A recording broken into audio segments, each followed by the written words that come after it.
আজকে আমি ইঁচড়ের চপ বানাচ্ছি। ইঁচড় আর আলু সিদ্ধ করে রেখেছি, সঙ্গে চিলি ফ্লেক্স আধা চামচ, গরম মশলার গুঁড়ো আধা চামচ, শুকনো লঙ্কার গুঁড়ো আধা চামচ, কাঁচা লঙ্কা কুচি, বাদাম পেস্ট করে রেখেছি, রসুন কুচি আর আদা কুচি, পেঁয়াজ কুচি,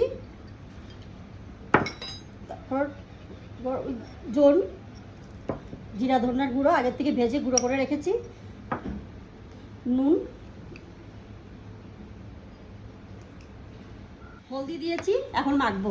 চালের গুঁড়ো, বেসন,